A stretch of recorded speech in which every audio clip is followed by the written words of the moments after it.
those in the chat as we go. And we're going to drink some wine and have a good time.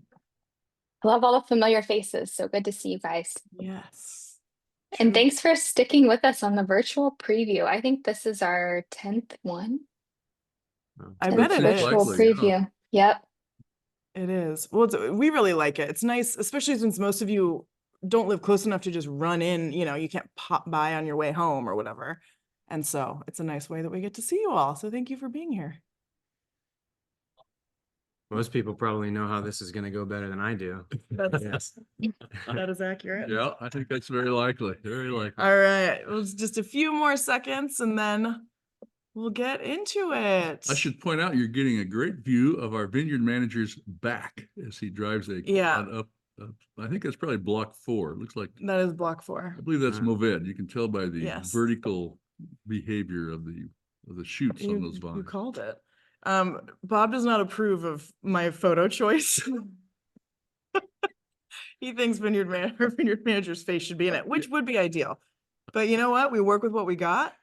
And again, we're professional some things, but PowerPoint makers, we are not.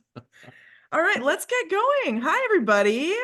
I am Maggie Tillman. This is my father, Bob Tillman, and our new addition, our head winemaker, Dallas Parnigoni. He changed his Instagram name. It used to be Dallas Parmesan, but I feel like now he's being professional, so it's his actual last name. Had to make a little bit of a shift, yeah. I did notice that. It made me sad, but I get it. Welcome. We are going to taste through the fall 2025 wines. I know most of you have joined us for these before. For those of you where it's your first virtual preview with us, welcome. This is a really fun thing. Again, we really enjoy doing it. We've been doing it since COVID. This is one of the things that has worked and we keep doing because it's fun. So we'll taste through the 5 fall releases and we're going to end with a curveball tonight. So typically the 6th wine is a library, but this time around we wanted to highlight a wine that is a bit off the wall and something that I expect most of you have not tasted. So we'll end with our Carbonic Grenache. It's hard to put in a lineup because it's a lighter bodied style. So we'll go through the 5 wines of the fall flight and then end with something kooky and cool. And I don't know, hopefully you will be excited to learn about it because we're excited to make it. Yeah. So first up, throw questions in the chat as we go, but we're going to talk through harvest and winemaking, and Bob's going to take it from here. All right. So let's have a look at some kind of old news at this point, but next slide. See if this PowerPoint, oh, there we go. So many of you already know that Molly Lonborg has received a great promotion and moved to Booker Wines.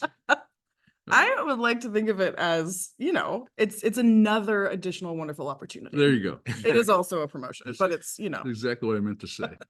Anyhow, it's a bittersweet moment for us. That happens occasionally here. We've worked with so many wonderful people over the years that every time somebody advances their career, it's sort of bittersweet. It's like, geez, I hate to see them go after all that work. But meanwhile, look how great they're doing.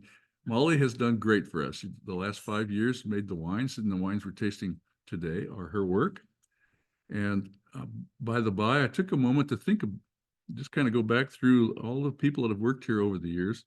At this point, Molly becomes the 8th person to, at some point, work in Alta Clina and achieve a head winemaker position in a major winery somewhere in Paso Robles. So congratulations to Molly, and let's move on to the new people. Let's see the new slide. Oh, everyone's a little squished. Uh-oh. Looks great. This is what everyone looks like in real life. So we have 2 new additions to the team, who hopefully you'll all get to know, both in person and via email over time. Our newest addition on our club side of things is Kelly. So she has joined Ivy and myself to assist with all things membership and shipping. We are delighted. She's a very organized, detailed person, and I am not. And so we have complementary strengths. So you all are going to get to know Kelly. And then, of course, our new winemaker, Dallas. And you'll have to excuse someone's calling the landline, so you might be able to hear a phone in the background. It's not our cell phone. Don't Hopefully worry. it's a club member ordering another case of wine. We hope so. Exactly. But we are really excited to welcome Dallas to the team as winemaker. Say hello. Hello, yeah. So I'm Dallas. Just to give a little bit of a background of how I got here. I started working on the vineyard side 15 years ago or so, planting a family vineyard in Kentucky with my dad and my brother. So that's kind of how I got roped into the whole thing. But I've been in Paso Robles and California in general since 2018, and recently did a master's at Cal Poly, did some research on the oxidation reduction potential of wine during fermentations. Which, These two get along. We Yeah. can go into that in more depth, by golly. Let's yeah. Uh-huh. Yeah, I think that sounds interesting to maybe one or two people here. And I've been here since July. It's been awesome. So yeah, that's all I've got to say about myself. We can get on to the wines, I think. Yeah, we're really excited to welcome Dallas, and it really came together organically in a pretty interesting way. You know, when Molly was offered her new role, we were excited to sort of applaud her moving into this exciting new spot. But we also thought, oh shit. Like, what are we gonna do? And so our approach was just take a beat. Let's just take a sec, focus on what we're doing, stick to farming. And we were connected with Dallas through the head of the program at Cal Poly. And again, these two are real peas in a pod. Like the other day at lunch, they were drawing graphs and stuff. And anyway, we're excited. So let's have some wine. If you have not already, Ivy, hi Bear. Oh, there's old Bear. All right. Sorry, it's very exciting to see everyone. So get a little Model Citizen Roussanne in your glasses. So in those tasting kits, there is enough in there for probably a 2-ounce pour of each wine. If you want to pour small and then be able to revisit, go for it. Follow your heart on that. We are starting with that 2023 Model Citizen Roussanne, and it is paired with, again, we have Emily's beautiful pairings with a Point Reyes Roma Provence and miso glazed carrots, which she always just does something a little bit extra above and beyond and special. All right, let's talk about Roussanne, Dad. Well, let's pop up the slide that shows all the wines. If you Oh, would. yeah. Mhm. Bear helps me with my screen share, so give me one moment and put Yeah. him back. I can see He's Bear a at work. 3-year-old PowerPoint professional over here. Yeah. I feel like the skills of the 3-year-olds these days. Oh, He could probably teach us how to do it. Back up Okay. one, Ivy, if can you you, would. uh-oh. Let's see if I Yeah, can. This is gonna be, We got it. We got it. hold on. Visions of hold professionalism. Mhm. We got it over here. There we We have go. a Good. future There we go. intern in the No, the other making. way. Go backwards. Oh, there we go. Step There on we your go. ankle. There we go. Perfect. Now, the reason I wanted to show this, it has what we're going to pour, which is, of course, of interest, but it's such a beautiful picture. I hope you guys can see it. It depends on the lighting and everything. This was taken in the middle of the night. Mhm. It shows the barn, which sits above Block 2, right next to Block 3 of the Model Citizen. And in the sky, you can see the Milky Way, not to mention all the various stars and Yeah. billions and billions of stars, as Carl Sagan would say. Anyhow, This was an iPhone photo. let's go on to the next slide. And Dallas is going to talk a little bit about our current harvest before we get into the wine. Oh man, I know I got you all queued up with Roussanne. My bad. That's all right. All right, harvest. Yeah. So we're going to talk about right now, and then we'll jump into the vintages associated Here, with the I wines might that point we're out, here's tasting. another great view of Daniel's back. Dad Yep. loves these photos. I like these photos. The other trick, truly, getting anyone who works in a cellar and anyone that works on a vineyard to look at a camera Yeah. is not a thing they're interested in Yeah. doing. And that's, So, that's Jose on the right, who is also studiously ignoring the camera yes. while picking grapes. Yes. Yes. Yes. All right. So Harvest 25, where are we? Yeah, so this year has been it's been a pretty stark contrast compared to 2022, which will be the reds that we're tasting today. 2025 overall has been relatively cool, a relatively long and extended harvest. We were able to pick the whites pretty early going into the Syrahs, and we're still waiting on our final picks to come in. And this has gone over well, since the end of August, and we won't have the final Mourvedre in until potentially November. So very extended harvest, Mhm. relatively cool for Paso Robles. That means we have pretty good acid retention in the wines this year. Hopefully a long period of time for a lot of flavor development, and it's looking to be a really excellent year. Think slow cooker, not broiler. Right. There's Yeah, some that's great. vintages in Paso it's the heat, just the fruit just goes, and we're sort of chasing after it. And this is a vintage where Dallas and our cellar master Jesse and Daniel up on the vineyard have been able to take some time and get used to the facility and Mhm. all that stuff. And here we have two key players. We have Jesse punching down a fermentation, and Honey doing, Nothing. I'm not sure what, She's whatever doing Honey nothing. does. Yeah. Exactly. So the other thing that I would toss out here on kind of comparing harvests is we're going to taste a couple of 2023 whites coming up. And that weather pattern in 2023 was fairly similar, actually, Mhm. to what we've experienced this year, which is a relatively benign summer leading to an extended kind of stretched out harvest. And our last Mourvedre came in and might have been November. I don't remember for sure. It was either that or very, very late October that year. Mhm. As you all are enjoying California wines at home, when it's, small producers like us, it's becoming sort of a joke on the winemaking side that the odd years are when the weather cooperates. So we'll see if that continues. Yeah. All right. And let's go look at that next slide, Ivy. So yeah, oops, sorry to interrupt you. Go for it. I want to just, one of the things, if you click on our website, the first thing you see is wine is grown, not made, which is more or less true, although Dallas might dispute that just a hair. This is the grown part of wine. This is a helicopter view of our vineyard taken from the west, looking back toward the east. This was in December of 2023, actually the same year that the wines that you're getting ready to taste were made, and it was a very rainy year for us, and you can see some rainbows in there. Yeah, this But photo is amazing. It's just the older I get, the more I fall in love with this particular piece of property right here. It's unbelievably beautiful, and in my humble opinion, I think the vines have figured it out. I think they sense that they need to perform. They're sitting in such an incredible location. They're rising to the occasion. They are rising to the occasion. So everything you're tasting, as you know, comes off of our property. So we're sitting here in the tasting room at one end of the property, and the vineyard is basically a mile behind us and 500 feet up. It's really difficult to capture, and that's one of the very few photos that exists where you get a sense of it. So as we go through the wines, you'll see more sort of close-up imagery of each block. Well, let's have some Roussanne. Let's have the Roussanne. Pop that slide up if you would, Ivy. The previous slide, if you notice, there was we have an irrigation pond that where we have little trailers you can rent that were sitting right in the middle of it, and the iconic red barn was sitting on the hill to the left.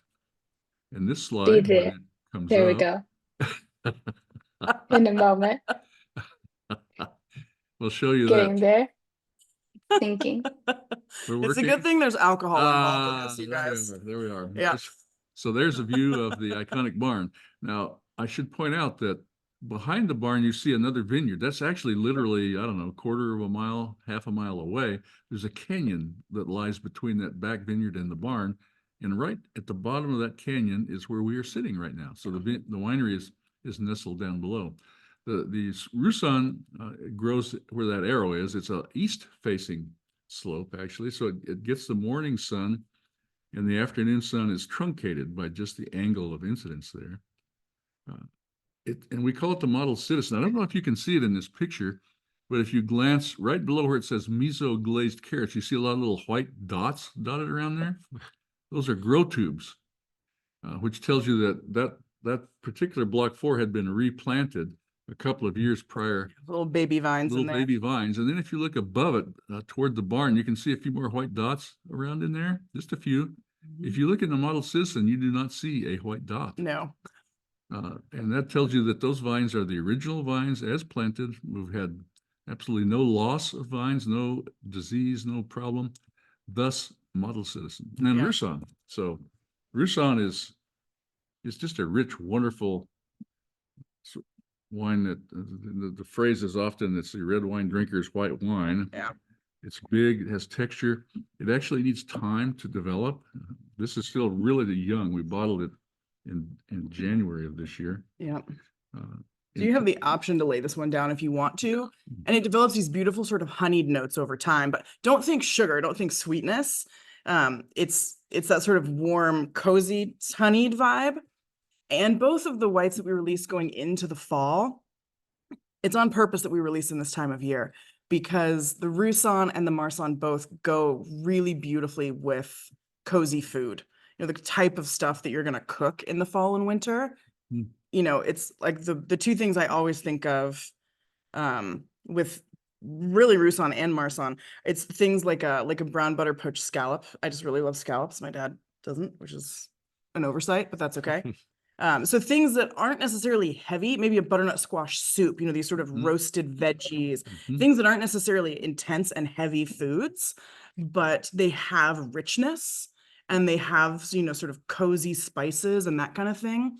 Roussanne is a really, really great option. And when we get to the Marsanne, have that in the back of your mind as well. What are your feelings about Roussanne, Dallas? Yeah, I was gonna jump in and say that one of the perks of just coming on board was that we pulled a bunch of library wines going back as many vintages as we could, and the Roussanne and the Marsanne as well, which we'll have next. I mean, I was amazed that they continue to evolve and you know, are still excellent wines 10 plus years down the road, which you just don't really find in many other varietals. So, you know, excellent now, it'll be excellent in 2033. I think maybe some of you might have 11-year-olds out there and you could give this to them for their 21st birthday. That's generous. I would hoard it all, but Yeah. that's just me. It's very true. That vertical tasting was quite eye-opening, actually. If you go back, like I think the 2011s might have been our favorites of the whole bunch. It was pretty dang amazing. Yeah, and that was another cool vintage. Yeah, So it'll be it's- fun to yeah. see how these develop. Similar And there was a lot of variability. You know, it's the same vines every year. It's always that piece of dirt right there, those exact plants. And so there is consistency, but because we're small, these wines every vintage are such a reflection of the vintage, sort of the time that they're grown.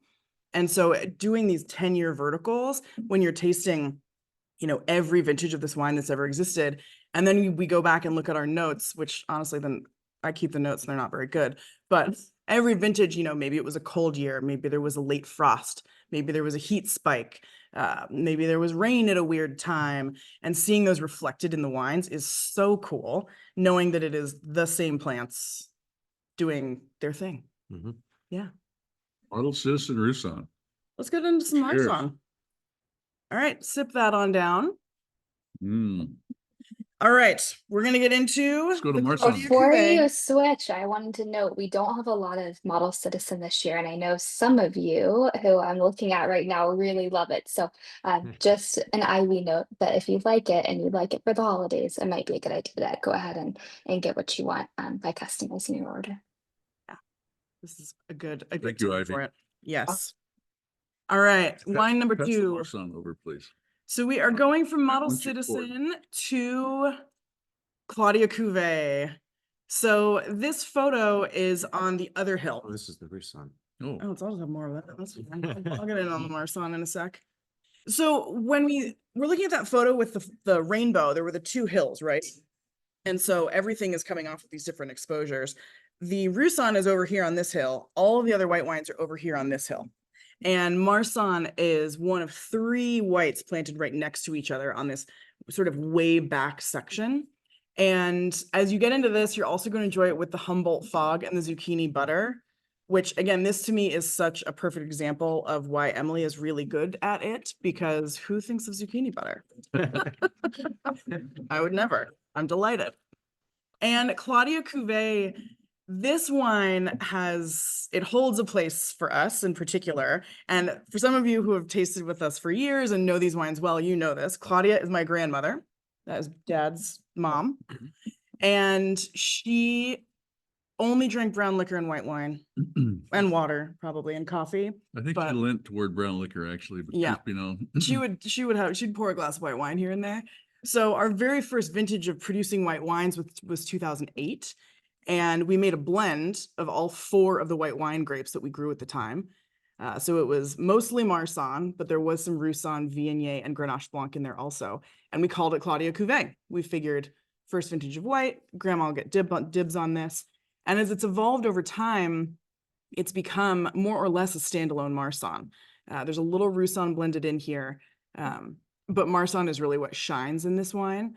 And it is we now have 1 wine for each of my grandparents. So it's a special one. Tis, absolutely. All right.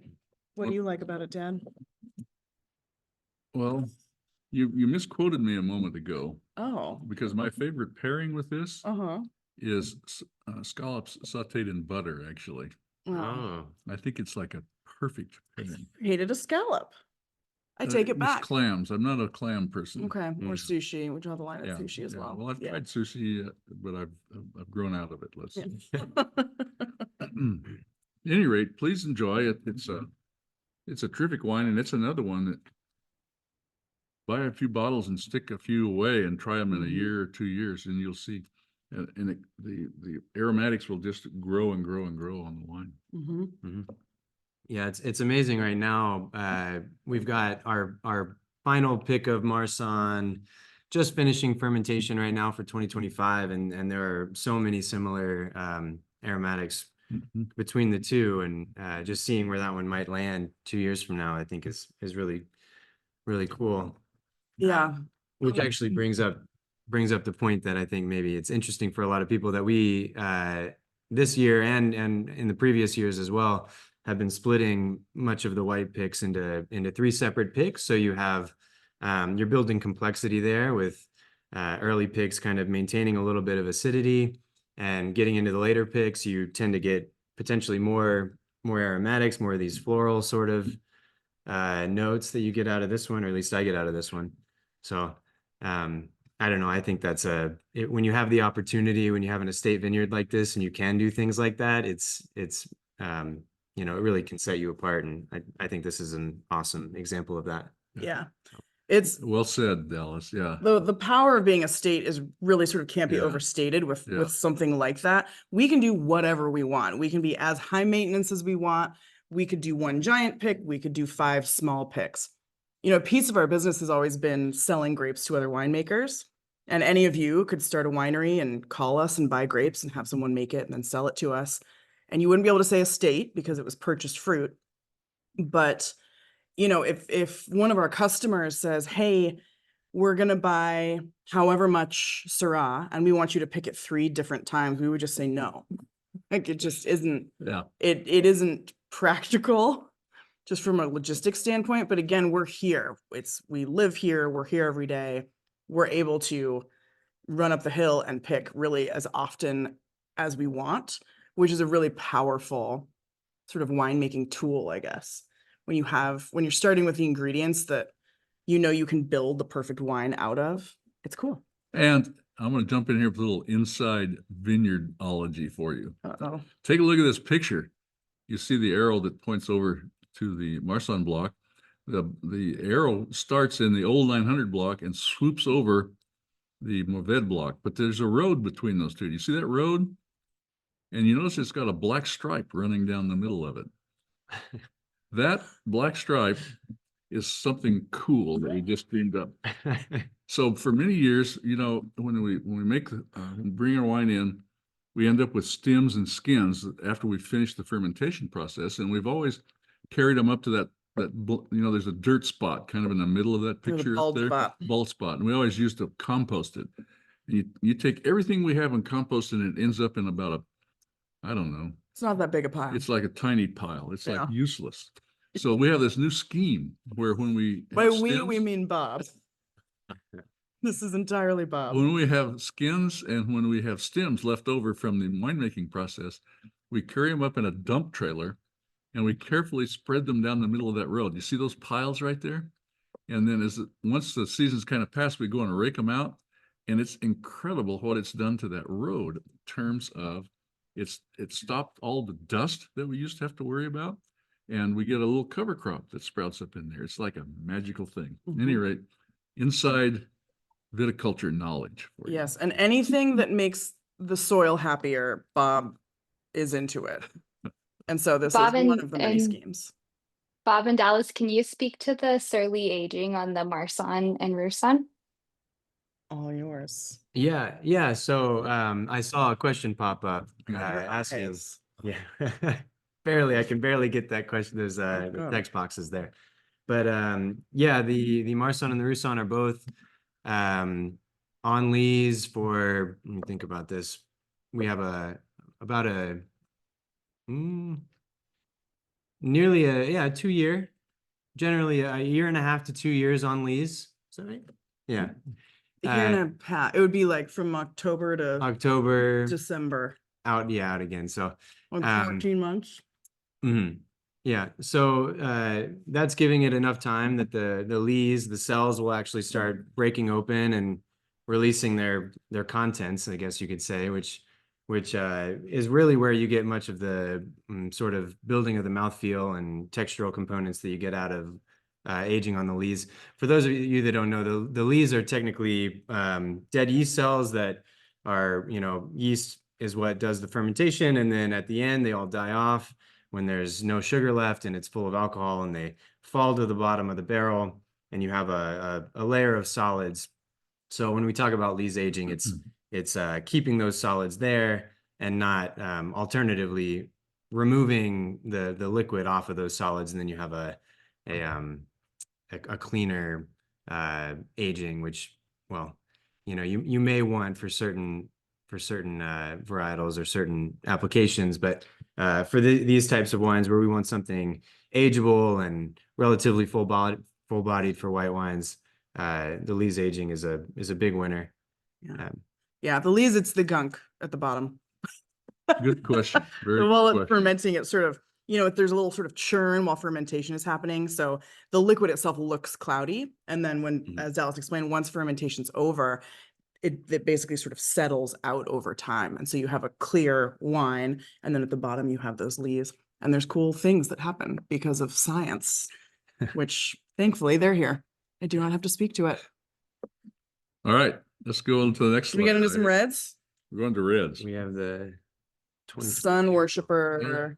Before we do that, I'm going to talk the 2022 harvest. Back it up. There you go. There you go. So You have to explain this. I'm going to explain the slide. The blue line is the daily high temperature, and the graph, the scale is to the right. And you can see if you start on the left, the daily temperatures were in the 80s. They rose, got slightly above 100, dipped back down. And then about the 30th of August, you see a peak right there where it jumps up to 110 for the highs. This was taken from the Paso Robles airport, which was where I could just find the information. We don't necessarily have a weather station here. Ours died about a decade ago. Yeah. R.I.P. And our test, which really is the thermometer in my truck, which I'm sure is highly that accurate. truck, the 365,000 mile truck, It has a good perfect thermometer. At any rate, it was projecting 113 on the vineyard. So I think you can see that peak right there where we were at 110 for about a week or 10 days or whatever that is. Which is not normal. That it was horrible. That was like a fate worse than death if you're trying to grow great wine. Anyhow, during that period of time, you see prior to that, we picked 37 tons of our whites and our rosés, and they were a little warmer than usual, I think. It was a bit warmer in August, but okay. And then we had that incredible heat dome, which actually covered the entire Western United States.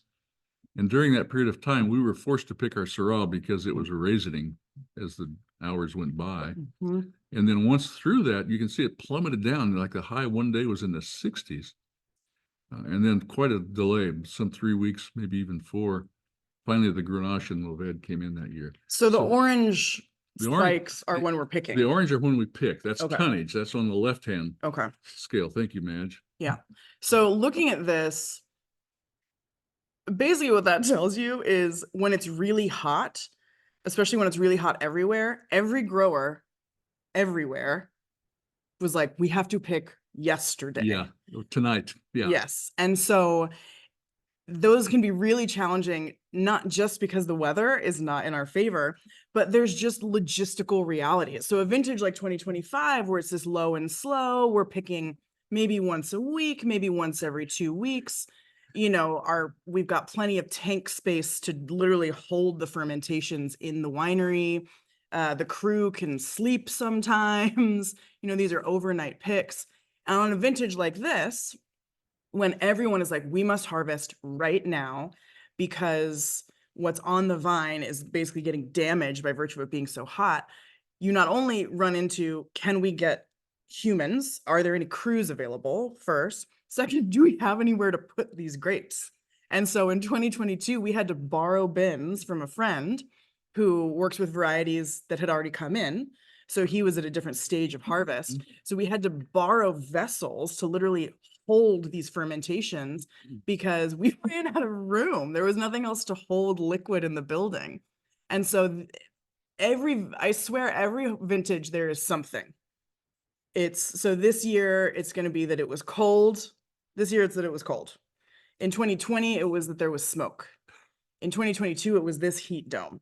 So as you're drinking these 2022 wines from any producer in the West, this is something that winemakers had to reckon with.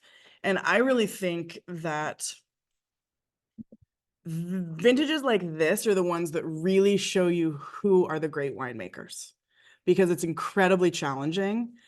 And there are vintages when, like, my 10-year-old niece couldn't screw it up, you know? And then there are vintages where you really have to understand what's going on, anticipate how to manage these really challenging conditions, and then to create wines that are balanced and beautiful is a testament to the team and the vineyard. And so we're really excited to show these 2022s because it was hard. Well, and a footnote, they've turned out great. Yeah, they're shockingly good. This is we released half of them in the spring. This is the Mhm. second half, and both of them are just kicking ass. Basically, Yeah. they're really good. Yeah. Where were you? You were making Yeah. wine somewhere in 22. I was based in the Sierra foothills in 2022, and you know, just to add on to the story about trying to get pickers, we you know, at one point tried to take in a batch of Syrah, and the grower that we were working with told us we couldn't get ours picked for another 2 weeks, which, if you're talking about 110-degree days, those 2 weeks are, I mean, beyond life and death. 3 days is life and death, so 2 weeks is just throwing the towel. So What did you do? we brought it in 2 weeks later, and you know, that's the again the benefits of having an estate vineyard where you can manage things a little bit better. 2 years, or 2022, I was working with largely sourced grapes, so that's you know, contracting vineyards to buy grapes from them and bring it into your winery and make it there, so it's a little bit of a different operation. But the one thing I do want to add on to this is that thankfully, Alta Colina is entirely Rhone varietals. In a climate like that, or a year like that, if you're out here growing Merlot or other Bordeaux varietals, you may be in the throw in the towel mode a little bit. But the Rhones, in particular Grenache and Mourvedre, they can really just thrive in the heat. I think that can kind of lead us into our next pour. In a year like this, Mourvedre in particular is excellent at standing up to the heat. And you know, in a hot year, it could be the one that rises above the rest because it's not as affected by a heat wave. Meaning, you know, 10 days after the heat wave, you may go out into the vineyard and in a Bordeaux varietal, or if you're looking at, you know, worse yet, Pinot Noir, you may be looking at 50% raisin after a week of 110 degrees. Mourvedre, Grenache, Syrah tend to do really well in comparison. So I think the 2022 Sun Worshipper, which is our next pour, paired with 12-month Manchego and herb roasted Marcona almonds, sounds excellent. Wow. You know, it was an opportunity for this wine in particular to rise above the crowd, I think. Yeah, this wine is awesome. I think it's a really great opener for this round of 2022 reds that we're releasing. And again, the name Sun Worshipper is really sort of a tip of the hat to the fact that Mourvedre likes getting baked all day. It takes forever. Dallas talking about 2025, everything has been harvested except the Mourvedre. It's predictably it's a grape that needs this long growing season. And it is, when Bob called it on that first slide, it literally, when you look at the vines, even the plants themselves have sort of personalities. So a lot of times something like Grenache, the plants will grow up and then they sort of sprawl out. It's got this big canopy and the leaves sort of sprawl and rest on the wires. And Mourvedre is particularly vertical. It's like the plants themselves are reaching for the sun. So that name Sun Worshipper is our Mourvedre centered wine. And there may be a year when it's 100%, we'll see. But the goal is always, what's the best wine? What's the most balanced wine? It's never, let's make Mourvedre, even if we think it isn't as strong by itself, just because. So if there's a vintage where this is 100% Mourvedre, you'll know that it's because we think that it is sort of complete as is.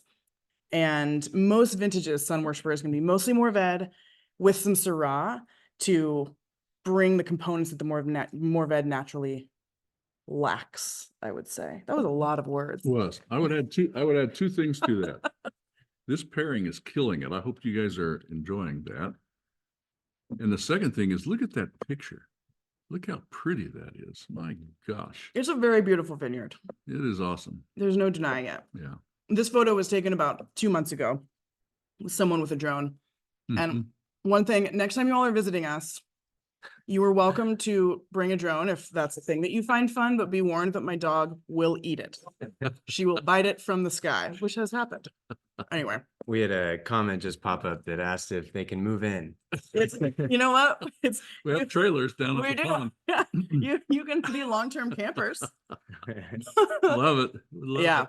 And looking at this image again, you can see in the background, you can see the barn. So that's a nice sort of point of reference. And then to the left of the barn, you can see that oak tree popping up. That's where we do our Summit Vineyard tastings with the viewing deck underneath. And the trailer pond is just between the two hills. It's just out of sight because it's down sort of in the dip.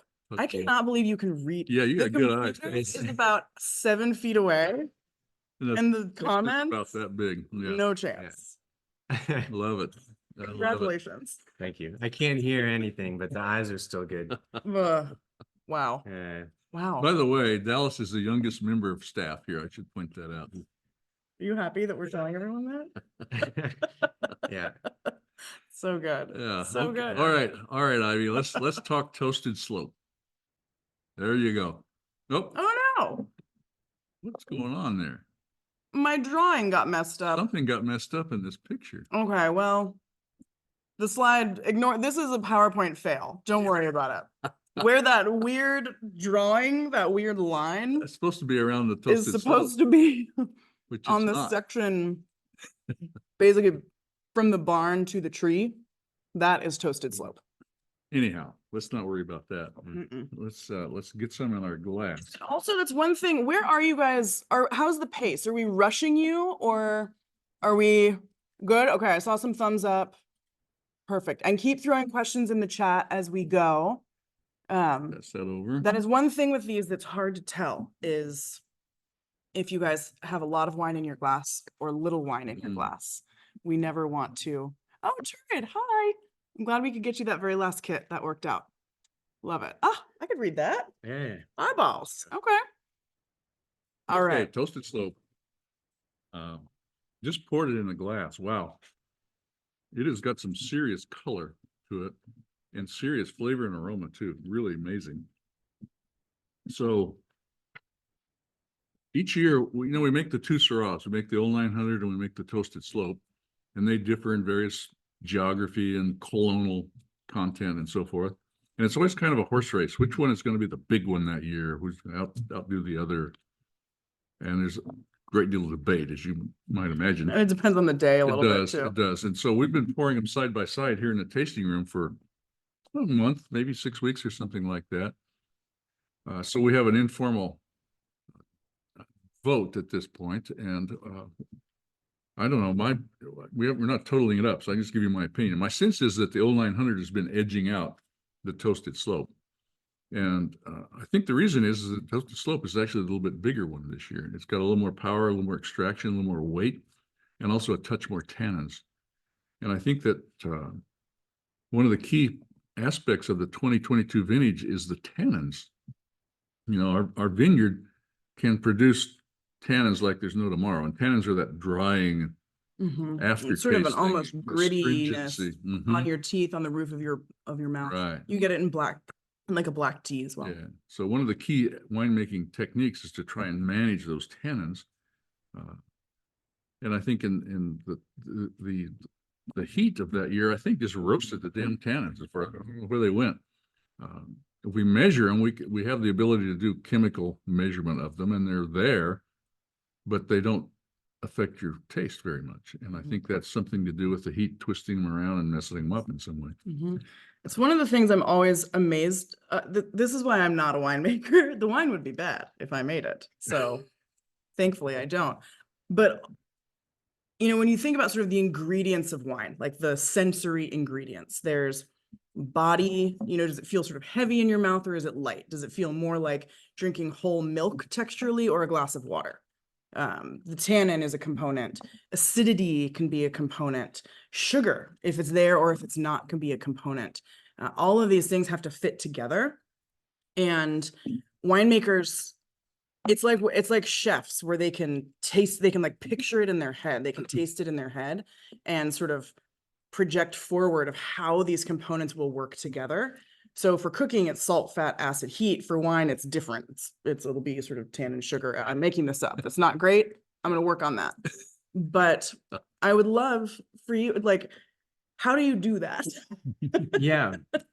Well, if you're thinking of balance, that's the way I tend to think of managing, you know, levering one side versus another.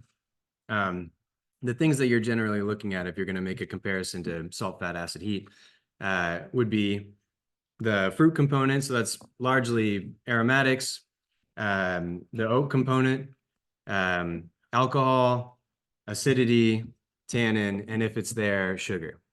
So the way I look at things, you have on one side of a teeter-totter scale, I guess, you can place fruit, and you can place acidity.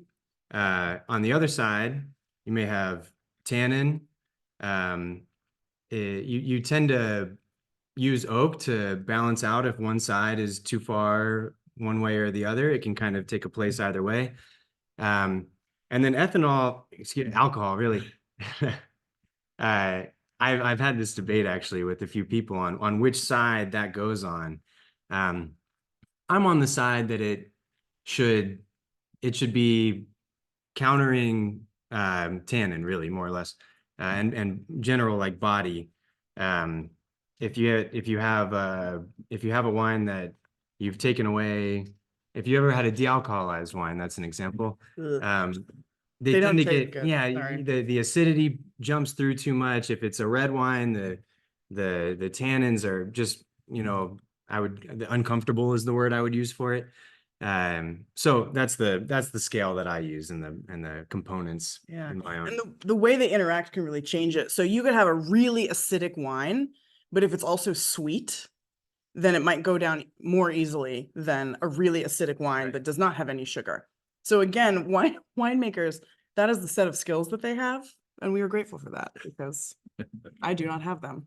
I like to drink the results. Yes. At any rate, the Toasted Slope is a kick-ass wine. It's a kick-ass wine. This is one, you know, Syrah is a big piece of all, like if you all sent friends here and they came in and said, we can really only taste one thing that would give us the idea, I would likely go for one of our Syrahs, because it's our most widely planted variety. It's a component in a lot of our blends. It was a component in Sun Worshipper. It's of course a component in the GSM. And we do these standalone Syrahs that are pretty special. Speaking of which, Keystone. Keystone. Okay. This is one that we probably do 3 out of 5 years-ish. Mhm. So we don't do it all the time.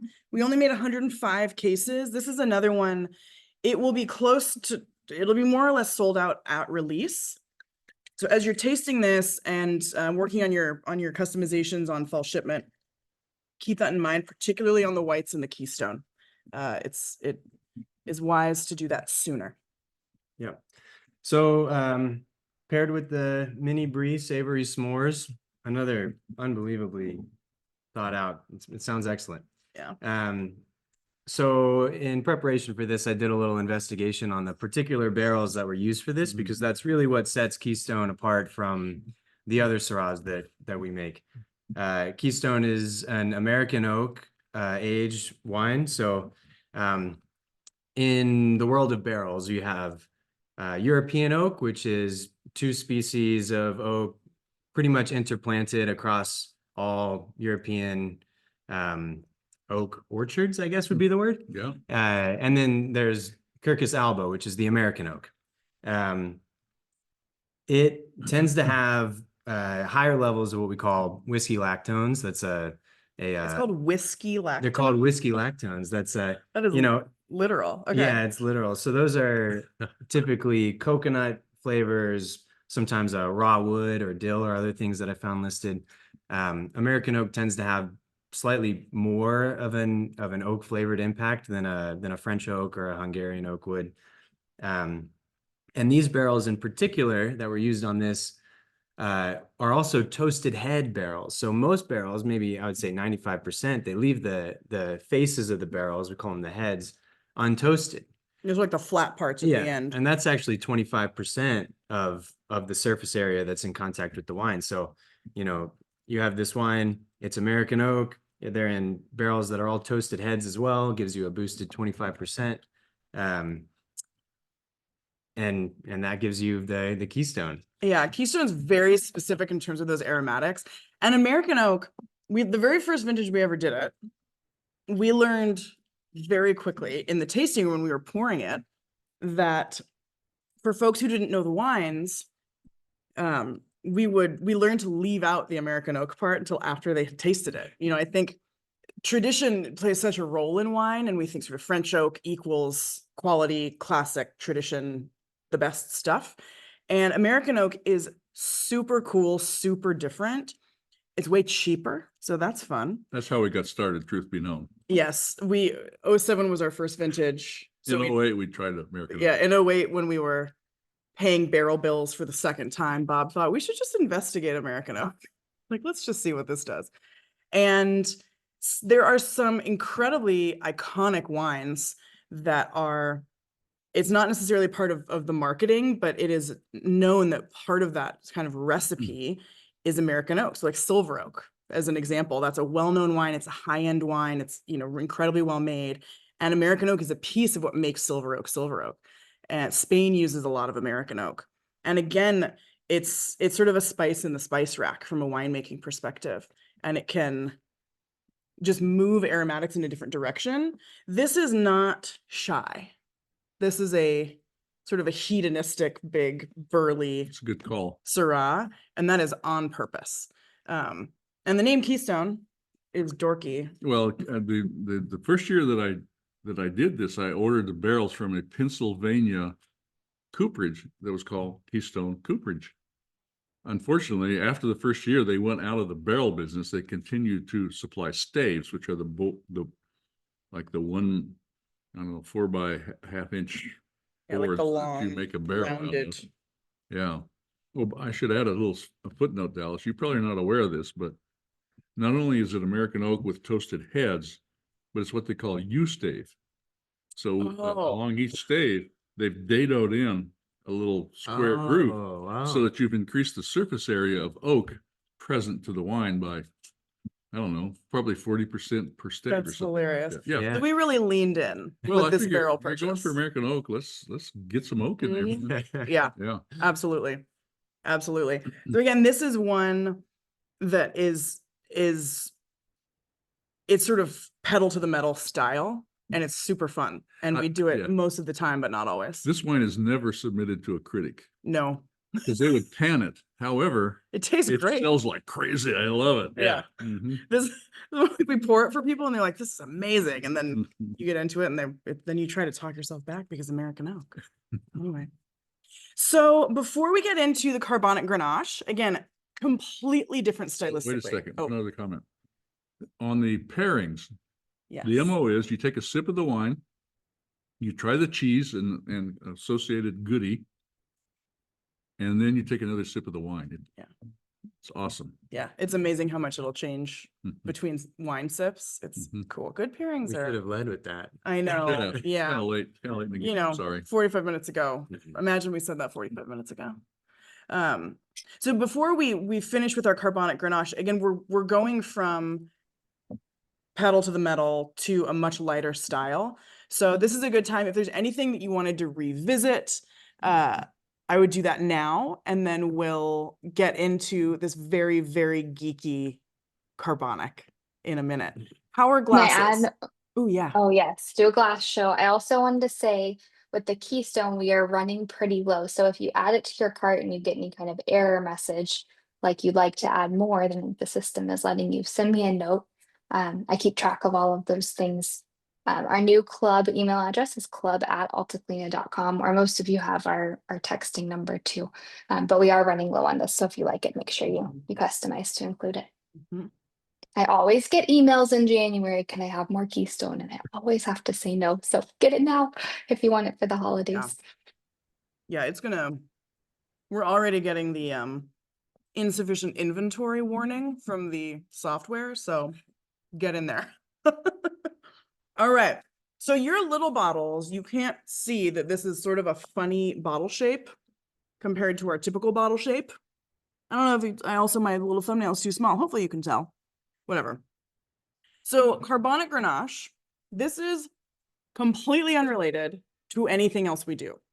And we really wanted to include it with you all because, again, it doesn't automatically go in your shipments. It's available as an add-on. And it's something that we've done for the last 5 years because you've met us. We're nerdy people. These photos are crazy. Made it particularly short and It squat. made it really It short is and short and squatty in squat, that but photo. not that short and squat. Wow. PowerPoint, we're just like not, I don't know, it's moody today. So with the carbonic, it's a really different winemaking technique. Oh my. And as you're pouring it, you're going to notice that color right away, especially compared to the Syrahs. Logic would dictate carbonic might be related to the word carbonated. That's a lie. That's wine being confusing for no reason. It is not a carbonated wine. It is a still wine. And this is a technique I'm going to let Dallas explain because my explanation is mediocre. But anytime you see that word carbonic, I think of that word as sort of like when you see the word grilled on a menu. What that word grilled tells you, it doesn't tell you what it is, it tells you how it was prepared. Carbonic tells you that the wine underwent this pretty unique winemaking technique. And what we happened to do in a carbonic style is our Grenache. And can you explain it? Yeah, so carbonic is really short for carbonic maceration. Maceration is referring to the period of time that the skins are still involved with the juice, I would say. So carbonic maceration is this additional winemaking step before fermentation by yeast, where we take the whole clusters. So we haven't crushed anything, we haven't removed the stems from anything. You have whole clusters, and you seal them in a tank with carbon dioxide. It creates an anaerobic environment where you're not going to have microbes really able to, do anything like create vinegar or yeast start a alcoholic fermentation. Instead, inside every single berry, you have enzymes native to the grape, eating a little bit of malic acid, which is one of the main acids in wine. It's a particularly kind of sharp. It's the predominant acid in apples, if that kind of gives you a reference. Eating that sharp acid and spitting out a small amount of alcohol, but also a bunch of unique fruity flavors that you don't get in a typical fermentation. That can last anywhere between 3 days and a month, and then you crush the grapes then and allow the yeast to do their job from that point forward. consume the rest of the sugar, produce the rest of the alcohol, but those unique fruity flavors persist, and you've, more or less deleted a major portion of your malic acid, which is that sharp acid that, you get in young wines, but this allows you to have a red wine that's still a young wine, still bright, still has its fermentation aromas pretty present still, ready to drink now. Yeah. So the intention behind this is completely different. I hope you realize that that was the most awesome explanation of carbonic maceration I've ever heard. I was 60% of it. I was like, yes, Yeah. I understand I've completely. been wondering about that for years. Yes, there we go. The malic thing, I didn't know. Yeah. Yeah. So typically with a red wine, everything else you've tasted, it's these open air fermentations. That juice is sort of getting circulated with those skins while it's fermenting. We're punching it down. With a carbonic, because it's contained, one of the other things that you can anticipate if you order a glass of a carbonic wine, it's going to be light in color. It's going to be light in body, and it's going to be very low in tannin. And you have the option, we usually serve this chilled, like we would, store it in the fridge more like a white wine. And it opens up, for me, what I love about it is it's a different mood in terms of food. It opens up a completely different set of potential pairings. If I'm going to a steakhouse, I do not take this wine. I take Keystone or Toasted Slope. If I'm going to a sushi restaurant, I do not take Keystone or Toasted Slope. I might take the carbonic. It goes with a super different set of things. And this is one, for me, it brings this sort of spiced fruit thing that I really like. And it's perfect. Think like baking spices. Think, again, going towards the holidays. This would be incredible on a Thanksgiving table, in addition to some of the reds or whites that you have on there. I don't think it's interchangeable with a rosé because the flavor profile is really unique, but it's just a different mood. And it's just like a little raise of hands. How many of you have tried this wine? A few. All Yay. right. Okay, I see some great. hands. Yeah. Yay. That I'm delighted. It's a really fun one. We also put it in this little squatty bottle. It is technically a port bottle, but I just thought it was cute. So that's why we use it. And I know that it doesn't fit in a wine fridge. And I did it anyway because it's cute. And don't age this. This is not a wine that is going to be better in 5 years. The point of a carbonic is to drink it sort of young and fresh. So this is one that, drink it within the next 6 months, I would say. It's not like if you forget it in the back of your fridge, it's going to go bad, but it won't be improving the way the other red wines will. So inside Altaclean info for those of you out there. This brings me great joy, but no one ever notices. If you have one of these bottles, you will find that they're embossed topo map lines showing our vineyard and the slopes. Yeah. So there's like texture on the label, it's and embossed in there. It's the topo map of the vineyard, which again, like no one ever. Pretty damn cool. And on top of this, we have the exploding berry from the malolactic. Yeah. Pretty cool, actually. We figured a kooky wine deserved a kooky package. So that's what we Do you guys want to speak also to the fact that this is, we didn't make a 2025. This is the 2024 is the one. Yep. We did not make one in 2025. So if you're loving it and you want to suck up for holidays, grab some, add that onto your shipment. This vintage, we decided to stay really focused on our core wines. And we have a tendency, because we're geeky, nerdy people, we love to experiment and try these things.